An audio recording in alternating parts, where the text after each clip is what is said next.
한 주간의 한반도 정세와 북한의 움직임에 대해 짚어보는 문관현의 통일열차. 외교 안보 분야를 오랫동안 취재한 연합뉴스의 문관현 기자와 함께합니다.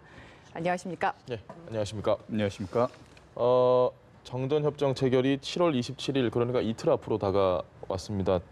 65주년이라고 하는데 우리 정부가 다음 달 중으로 우리나라, 북한, 미국, 중국 이렇게 네 나라가 종전선언을 하는 걸 좀 추진을 한다, 이런 이야기가 나왔습니다.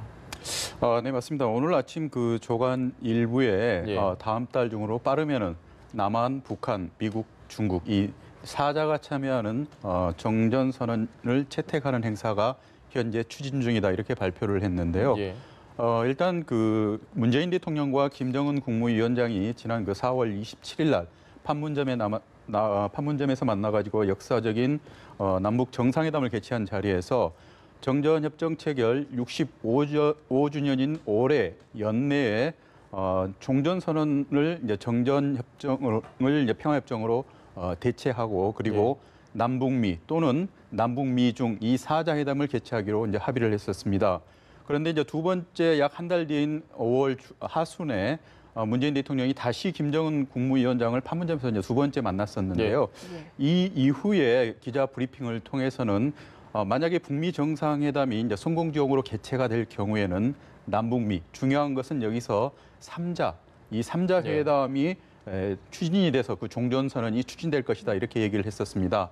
그렇기 때문에 이 종전선언에 관련돼서는 참여 주체가 3자가 될지 4자가 될지는 계속 논란이 됐었는데요.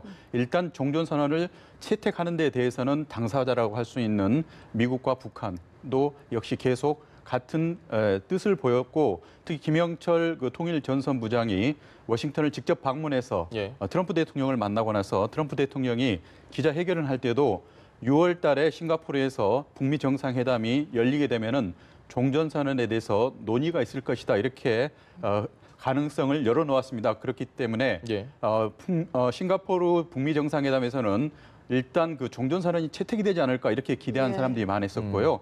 당시 그 문재인 대통령도 이 성공적인 북미 정상회담 여부에 따라서 싱가포르에 가서 남북미가 3자가 공동으로 종전선언을 채택하지 않을까, 이런 기대를 모았었는데요. 일단 그 싱가포르 회담에서는 채택이 되지가 않았습니다. 그래서 지금 가능성이 가장 높다고 할 수 있는 게 이틀 뒤로 다가온 7월 27일 이제 정전협정 체결일인데요. 이때도 역시 지금 남북미 간에는 이 종전선언을 채택할 가능성은 현재로서는 좀 낮은 상태인데요. 지금으로서는 우리가 여러 가지 시나리오를 상정을 해볼 수가 있는데, 다음 달에 싱가포르에서 아세안 지역안보 포럼이 열리는데요. 여기서 남북 그리고 미국의 외교장관이 직접 만날 예정입니다. 그렇기 때문에 이 종전선언에 대해서 실무적인 협상이 굉장히 진행될 가능성이 높고요. 그리고 많은 가능성을 예측할 수가 있는 게 9월 하순에 유엔 총회가 열리는데 여기에 각국의 세계 정상들이 모이지 않습니까? 이런 세계 지도자들 앞에서 이 세 나라 정상들이 종전선언을 채택할 경우에는 그 구속력도 굉장히 강해집니다. 그렇기 때문에 앞으로 다음 달 아세안 지역안보 포럼, 그리고 9월에 열릴 유엔 총회에서 이 종전선언이 채택될 가능성이 현재 아주 높게 예측이 되고 있는 상태입니다. 문 기자, 그런데 지금 당연히 우리가 전쟁 직접 당사국이기 때문에 가장 중요하고 우리 정부가 추진을 한다는 것도 아주 의미가 있는 건 사실이지만, 현실적으로 중국 그리고 미국, 여기서 어떤 긍정적인 시그널이 나와줬으면 하는 바람도 있거든요. 근데 이게 현재로서는 그렇게 말씀하신 것처럼 높은 가능성을 보이는 것 같지는 않습니다. 네, 맞습니다. 이 종전선언을 채택할 경우에는 바로 일단 그 한반도의 항구적인 평화 체제를 구축할 수 있는 그 평화 체제의 논의까지 진행이 될 수밖에 없습니다. 현재 한반도의 이런 정전협정 체제는 아시다시피 1953년 7월 27일 정전선언을 채택함으로 인해서 65년 동안 계속 이 구도가 이어지고 있는데요. 만약에 이러한 그 전쟁의 중단 상태인 종전 체제를 종식하게 되면 결국은 평화협정을 체결할 수밖에 없고, 이러한 그 평화협정 체결은 결국 현재까지도 논란이 될 수 있는 유엔사를 해체하는 문제, 그리고 한미연합사의 존속 여부까지도 계속 파급 효과를 가져올 수밖에 없기 때문에 미국으로서는 굉장히 꺼내기에는 큰 카드라, 이렇게 볼 수가 있겠습니다. 현재로서는 북한에서 완전한 비핵화에 대해서 북미 정상회담을 통해서 합의를 했지만 예. 실질적인 그 조치를 내놓지 않는다면은 미국에서는 이러한 큰 카드를 북한한테 덥석 내놓을 가능성이 없기 때문입니다. 그렇기 때문에 현재 미국의 보수층을 중심으로 북한에 대해서 종전선언을 채택하는 부분에 대해서는 굉장히 신중해야 한다는 신중론이 현재 일고 있고 트럼프 행정부도 이러한 그 신중론에 대해서 북한으로부터 구체적인 그러한 합의를 예. 이끌어내지 못했기 때문에 실질적인 또는 이제 손에 잡히는 그런 구체적인 비핵화 조치를 만들어 보여주지를 못했기 때문에 현재로서는 성급하게 종전선언에 대해서 북한과 논의를 들어갈 가능성은 낮다 이렇게 볼 수 있겠습니다. 알겠습니다. 네, 어쨌든 종전선언 가능성을 높이려면은 북한에서 어떤 제스처가 있어야겠다라는 말씀이셨는데 일단은 종전선언을 좀 기대를 해보고서 장소를 생각을 해본다면 어디가 있을까요? 네, 역으로 말씀드리면은 그 정전협정이 체결된 곳은 결국 이제 판문점이니까 예. 판문점에서 결자 해제하는 차원에서 이 종전 선언까지도 한다면은 굉장히 상징성은 클 걸로 볼 수 있습니다.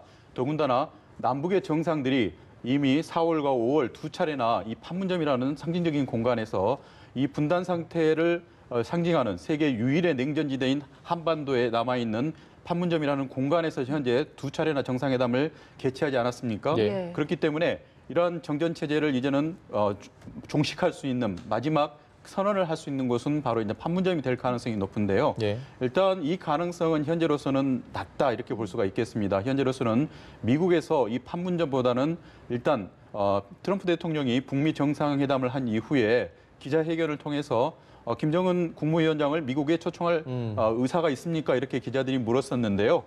백악관으로 초청할 의사가 있다 이렇게 충분히 밝혀놨기 때문에 예. 워싱턴 DC에 있는 백악관으로 초청을 해서 이런 종전선을 채택할 가능성이 있고요. 예. 또 하나의 가능성은 아까도 말씀드렸다시피 유엔 총회라는 국제 무대의 상징적인 공간을 통해서 남한과 북한과 미국이 전 세계를 향해서 이러한 그 종전선언을 채택하는 것도 굉장히 외교적으로는 빅 이벤트가 될 수가 있기 때문에 김정은 국무위원장 같은 경우에는 아직 북미 간에 또는 북중 간에 남북 간에 이런 정상외교는 그동안에 성공적으로 개최를 했지만 예. 전 세계를 상대로 자신의 어떤 그 상징적인 지위를 보여줄 수 있는 공간이 있다면 바로 유엔 무대가 될 수도 있거든요.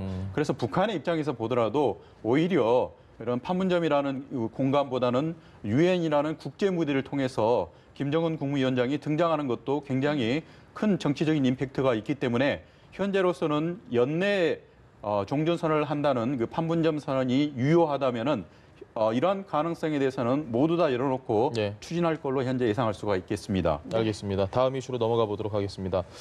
한 달 정도 앞으로 다가왔습니다. 기대를 모으고 있는 행사라고 말하기엔 너무 가슴 아픈 이벤트입니다. 이 남북 이산가족 상봉이 이제 한 달 정도 뒤면은 이루어질 것 같은데 오늘 판문점에서 만나서 이 상봉 신청자들의 생사 확인 의뢰서를 교환했다.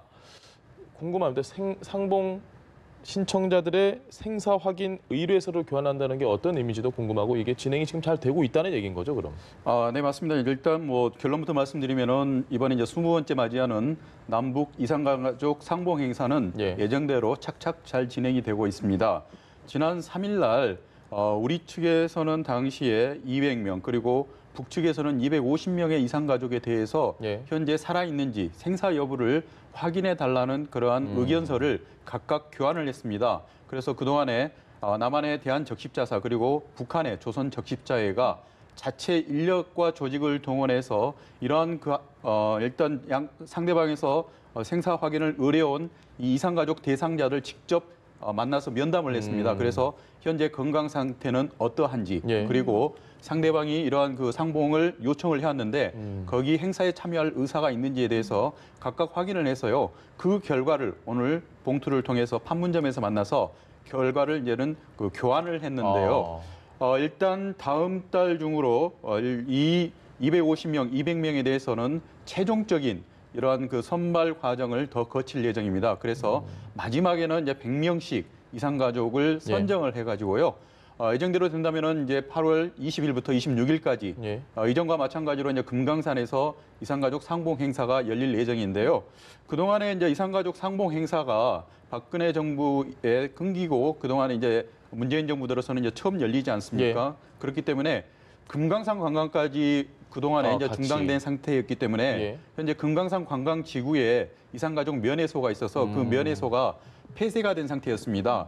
이 시설을 보수하고 이번 그 상봉 행사를 위해서 준비하는 것이 매우 시급한데 이를 위해서는 여러 가지 시설물이 들어가야 되는데 예. 이런 그 사항들이 유엔 대북 제재 사항에 위배가 됩니다. 그렇기 때문에 우리 정부로서는 그 유엔에 과연 이산가족 면회소를 시설을 보수하는 이러한 물자 지급이 유엔 대북 제재에 저촉이 되는지 여부를 질문을 했었는데 어제 답변이 와서 그거는 이산가족 상봉 행사는 대북 제재 사항이 아니라는 그런 긍정적인 답변이 왔습니다. 예. 그렇기 때문에 지금까지는 모든 일들이 순조롭게 돼 있고 마지막 관문이라고 할 수 있는 이런 그 유엔 대북 제재 관문까지도 현재 순조롭게 통과를 했기 때문에 일단 다음 달 20일로 상봉 행사는 계속 진행이 될 걸로 예상하고 있습니다. 알겠습니다. 네, 그런데 사실은 마음 한켠에는 불안불안한 마음이 있거든요. 왜냐하면 북한에서 탈북 여종업원 송환해라 이렇게 이야기를 하면서 무산될 수도 있다 이렇게 좀 위협을 했어요. 이 부분은 좀 어떻게 해석을 해야 될까요? 네, 2016년도 당시에 그 중국에서 근무하던 식당 종업원들이 이제 집단 탈북한 이후에 예. 북한에서는 이 12명, 어쩌면 이제 13명 지배인까지 포함하면 이렇게 숫자가 늘어날 수는 있는데 이들도 역시 이산가족의 한 형태이다. 이러한 이산가족을 박근혜 정부가 국가정보원에서 기획을 해서 납치를 해서 결국은 가족 간에 서로 흩어진 상태를 만들어 놓은 상태에서 예. 어떻게 이산가족 상봉 행사를 할 수가 있냐 이런 논리를 계속 펴왔습니다. 그래서 이 식당 여종업원들의 송환 문제를 줄기차게 요구를 했고요. 최근 들어서 특히 북한에서는 각종 매체를 통해서 이에 대해서 빠른 송환을 현재 요구를 하고 있는 상태인데요. 노동신문 같은 경우는 지난 그 21일자에서도 보면은 이 납치 과정에 대한 그 진상조사 그리고 책임자에 대한 처벌을 요구를 하고 있습니다. 특히 그동안에 이 박근혜 정부가 꾸며낸 이런 기획 탈북 사건을 문재인 정부가 들어서 가지고도 결국은 해결하지 못한다는 것은 자신들은 납득할 수 없다. 그러면서 아주 강도 높게 일단 해결을 요구를 해왔었는데 특히 제네바에 있는 유엔 기구까지 동원해서 해서 결국은 토마스 오에아 킨타나 유엔 북한 인권 특별 보고관이 직접 국내를 방문을 했습니다. 그래서 자신이 보기에는 이 여종업원들이 그동안에 자신의 어디로 가는지도 모르고 행선지도 모르고 결국은 남한을 온 경우도 있지 않냐. 예. 그렇기 때문에 이들이 어디로 갈지 그러니까 여기서 말하는 어디로는 결국은 북한도 갈 수가 있고요. 본인이 희망할 경우에는 아주 드문 경우이지만 제3국으로 갈 수도 있습니다. 예. 그렇기 때문에 본인의 그런 의지에 따라서 어디를 가는지에 대해서는 판단을 해야 된다. 이런 또 의견을 내놔서 굉장히 미묘하게 현재 흘러가고 있는 상태입니다. 하지만 통일부는 예. 지금까지도 현재까지도 확인해 바에 따르면은 본인들은 결국은 자기의 자유의사에 따라서 예. 한국행을 선택을 했기 때문에 북한을 간다거나 또는 제3국행을 선택하는 것은 예. 현재로서는 상정하기 어렵다는 이런 입장을 보이고 있습니다. 조명근 통일부 장관도 역시 이에 대해서는 자신도 직접 그런 그 여종업원들을 면담한 결과 본인들의 의사가 확인이 됐다고 이렇게 했기 때문에 예. 향후에 이러한 부분들이 어떻게 해결될지는 이런 본인들의 의사를 확인하는 작업이 가장 중요한 과정이 되지 않을까 또는 분수령이 되지 않을까 네. 이렇게 보고 있습니다. 알겠습니다. 마지막 이슈를 짚어볼까 합니다. 종전선언에 이어서 이산가족 상봉 긍정적인 이야기들이 많은데 마지막 이슈도 아주 좋은 이야기 같습니다. 북한이 미사일 시험장을 해체하기 시작한 것으로 알려졌는데요. 이 부분은 좀 정리를 해주셔야 될 것 같습니다. 네, 트럼프 대통령이 싱가포르에서 김정은 국무위원장을 만나서 당시에 이제 공동선언에는 포함시키지 않았지만 기자회견을 통해서 김정은 국무위원장으로부터 서해 위성 발사장, 미사일 발사장의 폐쇄를 약속받았다. 예. 이렇게 얘기를 해서 당시 어떻게 보면은 그 싱가포르 6.12 북미 정상회담의 가장 큰 성과라면 성과로 우리가 보고 있었는데요. 예. 이에 대해서 최근에 이러한 그 미사일 엔진 실험장이 현재 해체 작업이 진행된 걸로 현재 확인이 되고 있습니다. 예. 이제 미국에 있는 위성 사진들을 통해서 지금 사진이 확인된 나오고 바에 있습니다. 따르면은 예. 네 맞습니다. 저 사진물 가운데 일단 그 미사일 발사체를 발사를 하기 전에 예. 일단 조립을 하는데요. 이러한 그 조립을 하던 궤도식 구조물이 있습니다. 저기 적혀 있네요. 네, 이 구조물이 일단 해체가 됐고요. 그리고 액체 연료 엔진 개발을 위해서 사용했던 그 시험대가 있는데요. 예. 이러한 부분에 대해서는 이미 해체 작업이 상당 부분 진행이 된 걸로 확인이 됐고 현재까지는 그러나 그 주 연료로 사용하고 있는 연료 산화제 그 벙커, 그러니까 연료를 지금 담고 있는 그런 탱크인데요. 예. 이 부분과 발사탑, 굉장히 높은 이런 발사탑 같은 경우는 현재까지는 해체가 진행이 되지 않았기 때문에 완전한 그 해체가 진행이 됐다고는 볼 수는 없지만 2주 동안에 북한 당국이 이러한 서해 위성 발사장, 우리가 알고 있는 평안북도 철산군 동창리에 있는 이런 인공위성 발사장이 상당 부분 현재 해체가 진행된 걸로 봐서는 북한이 더 이상 장거리 미사일뿐만이 아니라 인공위성 발사도 당분간은 자제할 걸로 보이기 때문에 이런 상황으로 봐서는 북한이 핵과 미사일 도발을 당분간은 자제하겠다는 그런 진정성을 보여주는 대목이 아닌가 이렇게 보고 있습니다. 알겠습니다. 네, 어쨌든 말씀하신 대로 약속했던 비핵화 조치를 취하기 시작했다는 점에서 좀 의미가 있는 것 같습니다. 지금까지 연합뉴스의 문관현 기자와 북한 정세 짚어봤습니다. 감사합니다. 네, 고맙습니다.